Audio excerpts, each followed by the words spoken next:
Hey guys, I'm back and I have a little story time for you guys. And I wanted to share this because I'm going to be documenting a little bit of what I'm sharing for the next few months.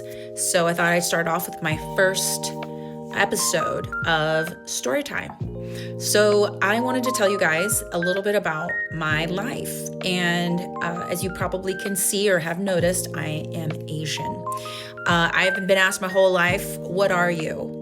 What are you? Now, some people are like, oh, that's a little bit racist, or that's a very, crass or coarse thing to ask somebody, but I got used to it. What they're asking me is what ethnicity I am. And that answer is that I'm Korean.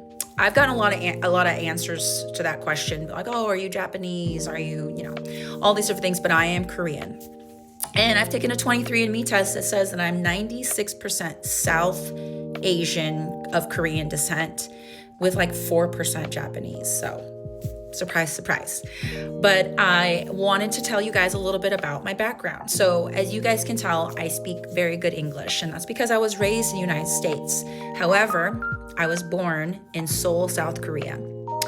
I was born in July, and the story goes in my adoption paperwork, because I was adopted, that my biological parents were obviously planning on keeping me and raising me and, obviously keeping our family together.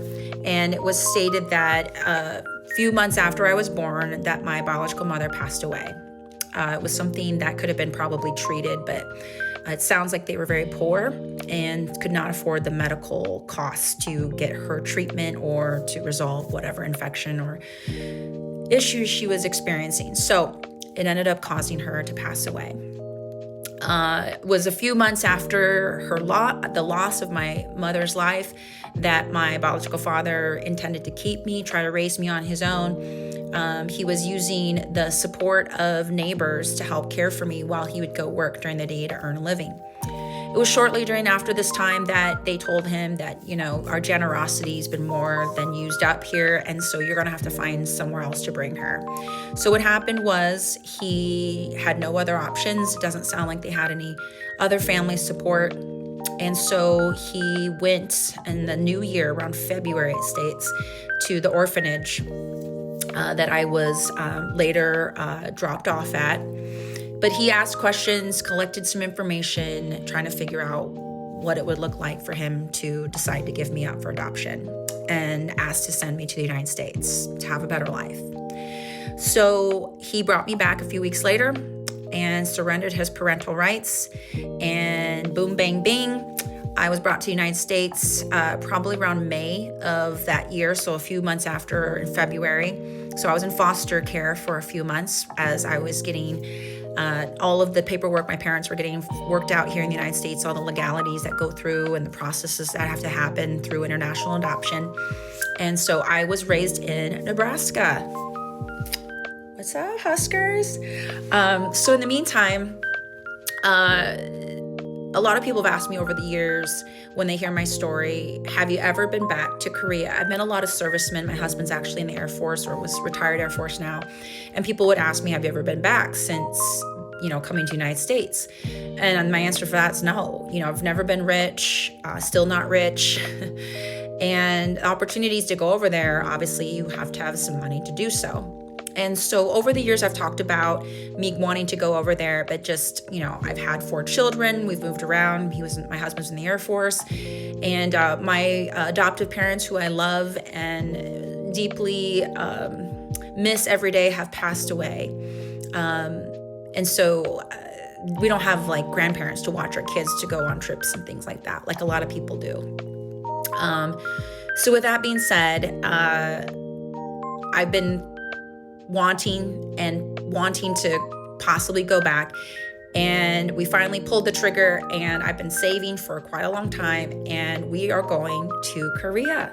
I'm bringing all 4 of my kids, and so the 6 of us are going, my husband, myself, and my 4 children, and we're leaving in a few months. So I wanted to document this experience, this huge, leap that we're making. I mean, I've never been on a plane for 18 hours. This is going to be completely out of my comfort zone. I'm trying to learn a little bit of Korean before we leave, But obviously you can't learn a whole language in just a few months. I've been working on it for about a year, but at the time I have very little extra time raising 4 children, working a job, and the other things that I'm trying to do. But with that being said, I just wanted to share this journey, and also for those out there that are also possibly adopted or internationally adopted, sometimes it takes seeing somebody else do something to give you courage for you to do it yourself. And this might be your moment. Maybe I'm talking to you. And if I am, it doesn't have to be right now. All you have to do is start with a seed. Have that seed planted in your heart, in your mind, and then choose to nurture it. So, like I said, I've been having this plan for years and years and years. I was initially just going to go by myself. And then my husband and I obviously started talking about it. And, he wants to be a part of this experience with me because obviously we're a couple. He's like, I would like to go with you. And I was like, okay, like, wonderful. Let's go together. It's probably more fun to go with somebody than go by yourself. So then I was like, okay, well, I got to wait till we have enough money for him to be able to go. And then obviously we're trying to figure out what are we going to do with our kids. And so now my children are all old enough to travel. Our youngest is 11, our oldest is 17. So with all this being said, I hope maybe this experience that I'm sharing and documenting can not only be, hopefully it's a little entertaining, but also a little inspirational for those of you out there that maybe can relate to my story and can connect from my experience and encourage you and let you know that being adopted for me has been the biggest blessing of my life. If I ever got to see or talk to my biological father, which I am trying to, through Korean social services, locate him, I have to be very sensitive through this process because in Korea,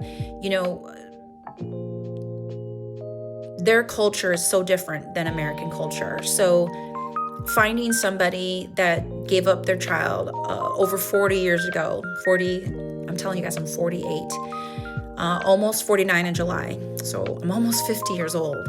So he may not even be alive anymore. But if he is alive, this might be very sensitive. And I don't want to cause or provoke any issues that would be drama related. But my most important thing that I really want to do is tell him thank you. Thank you for making a really hard decision. Thank you for sacrificing so much. Thank you for letting me go.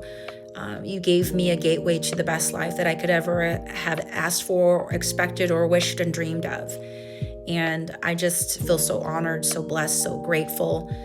And just, it's so important to let people know that make such hard, painful decisions, that not only was your decision a good one, but one that I can tell them was not only obviously life-changing, but was life-giving.